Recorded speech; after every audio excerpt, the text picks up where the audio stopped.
ये तो हम सभी जानते हैं कि सांप की जीभ आगे से दो हिस्सों में बटी हुई होती है, किंतु ये ऐसी क्यों होती है, इसका वर्णन महाभारत में उल्लेखित है। वेदव्यास रचित महाभारत में इससे संबंधित एक बहुत ही रोचक कथा है, जो इस प्रकार है।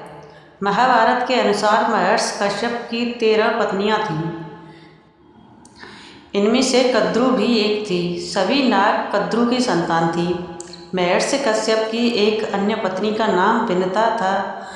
पक्षीराज गरुड़ विनता के ही पुत्र थे। एक बार कद्रु और विनता ने एक सफ़ेद घोड़ा देखा।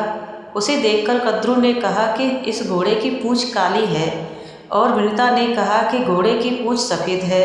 इस बात पर दोनों में शर्त लग गई। तब कद्रु ने अपने नागपुत्रों से कहा कि वे अपना आकार छोटा कर घोड़े की पूँछ से लिपट जाएं, जिससे उसकी पूँछ काली नजर आए और वह शर्त जीत जाए। कुछ सर्पों ने ऐसा करने से मना कर दिया, और कद्रु ने अपने पुत्रों को श्राप दे दिया कि तुम राजा जनमेजय के यज्ञ में भस्म हो जाओगे। श्राप की बात सुनकर सांप अपनी माता के कहे अनुसार सफ़ेद घोड़े की पूँछ से लिपट गए, जिससे उस घोड़े की पूँछ काली दिखने लगी।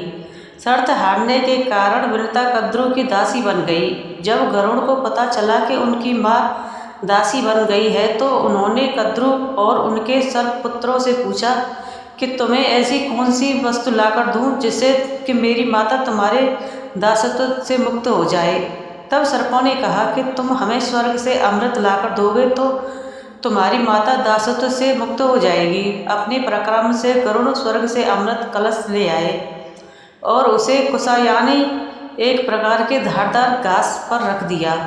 अमृत पीने से पहले जब सर्प स्नान करने गए, तभी देवराज इंद्र अमृत कलश लेकर पुनः स्वर्ग लौट गए। यह देखकर सांपों ने उस घास को चाटना शुरू कर दिया जिस पर अमृत कलश रखा था।